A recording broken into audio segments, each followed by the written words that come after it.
sommes 3 élèves de première S au lycée français Jules Verne de Johannesburg.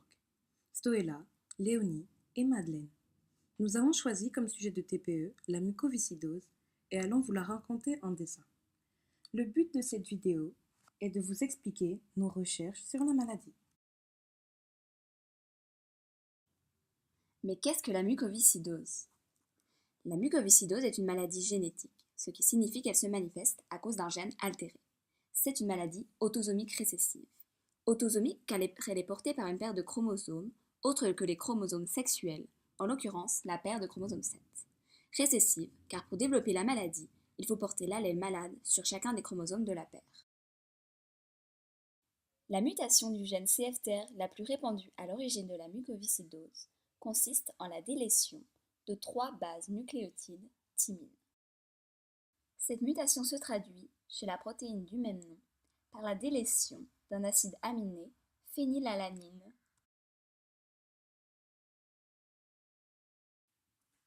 La protéine CFTR est un canal ionique présent dans les membranes des cellules des voies respiratoires et digestives. Chez un individu sain, il permet le passage, à travers la membrane des cellules, des ions Cl-. Chez les personnes atteintes de la mucoviscidose, le gène CFTR est muté, entraînant une altération de la protéine CFTR. Les ions Cl ne traversent donc plus correctement les membranes.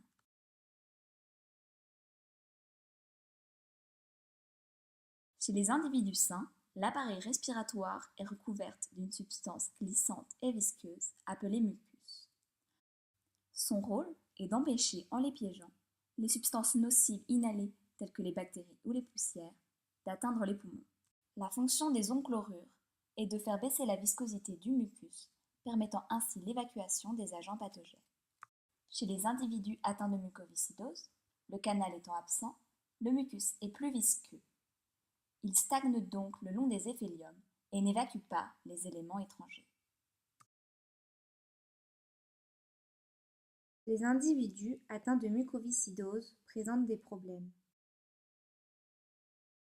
respiratoires, dus à l'obstruction des bronches par le mucus, digestifs, dus à l'obstruction des canaux pancréatiques qui empêchent la libération des enzymes digestives dans l'intestin, ce qui provoque un type de diabète, des problèmes de stérilité et d'importants troubles de croissance.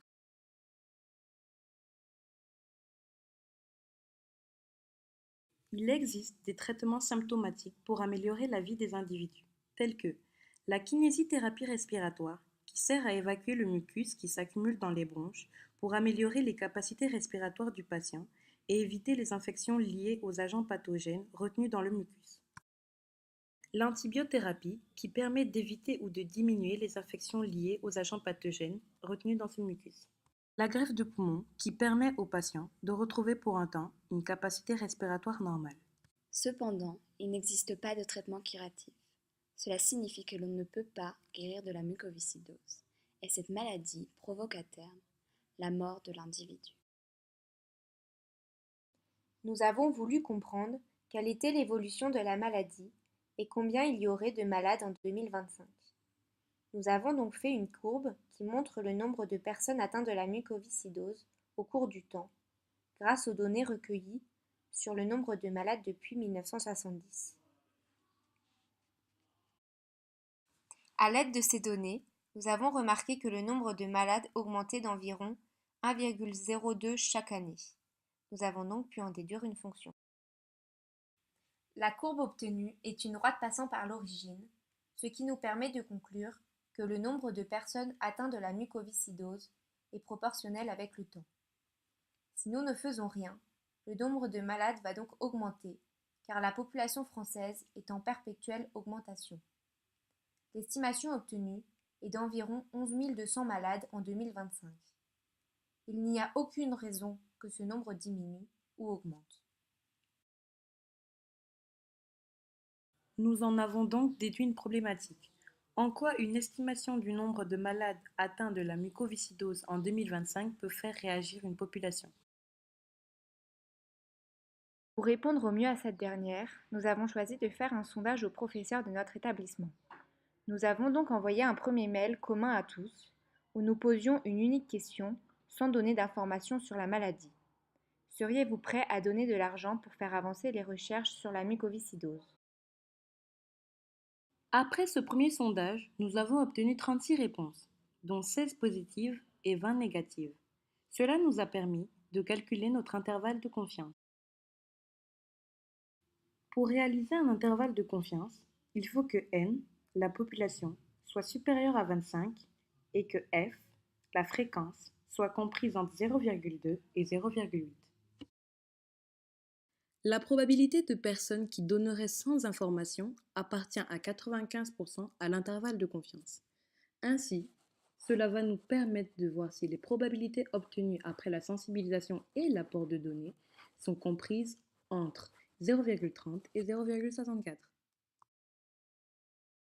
Suite à l'intervalle obtenu, nous avons créé deux affiches. L'une avec juste l'explication de la maladie et ses conséquences, et une deuxième avec l'explication, mais aussi la présence des résultats obtenus de notre production graphique, afin de voir si l'influence des chiffres va augmenter le nombre de réponses positives. Nous avons ainsi constitué deux groupes, le plus homogènes possible.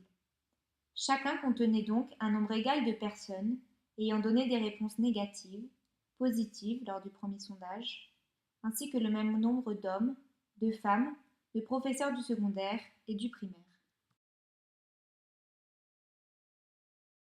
Dans le groupe ayant reçu uniquement l'explication de la maladie, nous avons obtenu 18 réponses, dont 12 positives et 6 négatives. Alors que dans celui ayant reçu en plus notre estimation et des données chiffrées, nous obtenons 19 réponses, 13 positives et 6 négatives.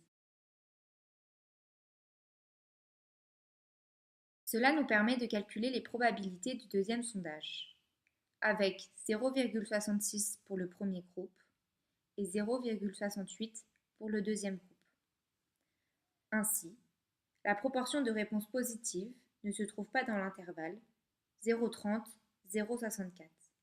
Alors, nous pouvons souligner qu'il y a eu un changement et nous pouvons donc en tirer des conclusions. Ainsi, nous pouvons conclure que la sensibilisation a un impact sur la quantité de dons récoltés. Cependant, la présence de données chiffrées et de notre estimation n'a pas eu une plus grande influence.